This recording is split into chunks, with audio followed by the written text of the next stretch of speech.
होलिका दहन। हाय दोस्तों, आज हम सुनेंगे एक ऐसी कहानी जो हमें सिखाती है कि सच्चाई और भक्ति की हमेशा जीत होती है। यह कहानी है होली से एक दिन पहले मनाए जाने वाले पावन पर्व होलिका दहन की। तो चलिए शुरू करते हैं।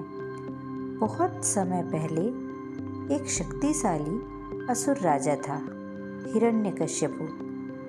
उसने कठोर तपस्या करके वरदान पाया था कि उसे कोई आसानी से मार नहीं सकता।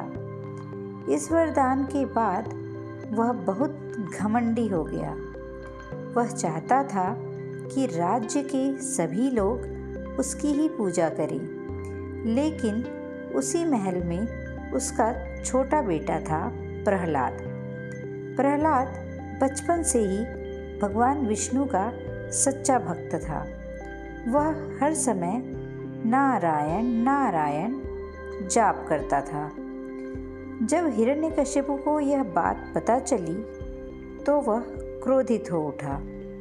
प्रहलाद, तुम मेरी पूजा क्यों नहीं करते?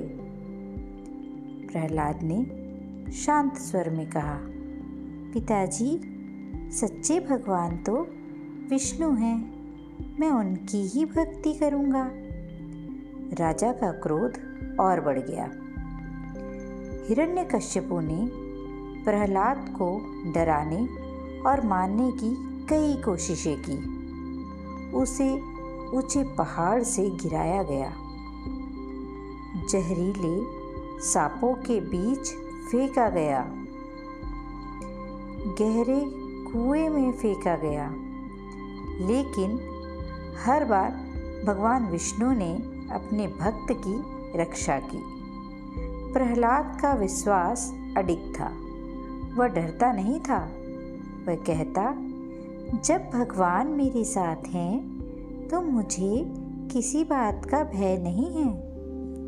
राजा को अब समझ नहीं आ रहा था कि क्या करे। तभी उसे अपनी बहन होलिका की याद आई। होलिका को वरदान मिला था कि आग उसे जला नहीं सकती। राजा ने योजना बनाई। होलिका, तुम प्रहलाद को गोद में लेकर अग्नि में बैठ जाओ।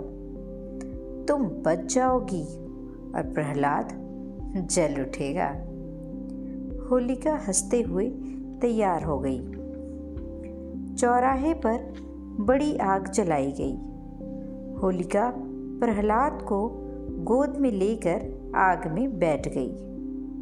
चारों ओर सन्नाटा सा छा गया। लेकिन प्रहलाद आंखें बंद करके भगवान विष्णु का नाम जपने लगा। ओम नमो भगवते वासुदेवाय। ओम नमो भगवते वासुदेवाय। धीरे धीरे आग तेज हुई, लपटें ऊंची उठी और तभी चमत्कार हुआ।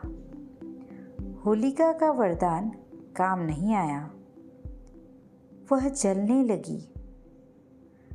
वह चिल्लाने लगी, भैया मुझे बचाओ, यह आग मुझे जला रही है। लेकिन प्रहलाद सुरक्षित रहा। भगवान विष्णु की कृपा से प्रहलाद को कुछ भी नहीं हुआ।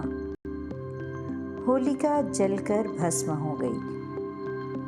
समय बीतने पर भगवान ने असुर राजा का अंत किया। इस तरह बुराई की हार और अच्छाई की जीत हुई। तभी से हर साल होली से एक दिन पहले होलिका दहन मनाया जाता है।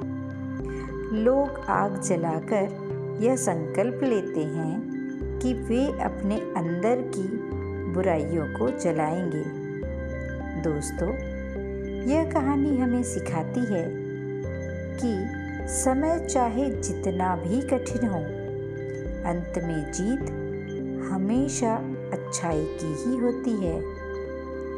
अगर आपको यह कहानी पसंद आई हो तो इस वीडियो को लाइक करें, चैनल को सब्सक्राइब करें और कमेंट में लिखें अच्छाई की जीत। फिर मिलेंगे एक नई कहानी के साथ। तब तक के लिए बाय बाय।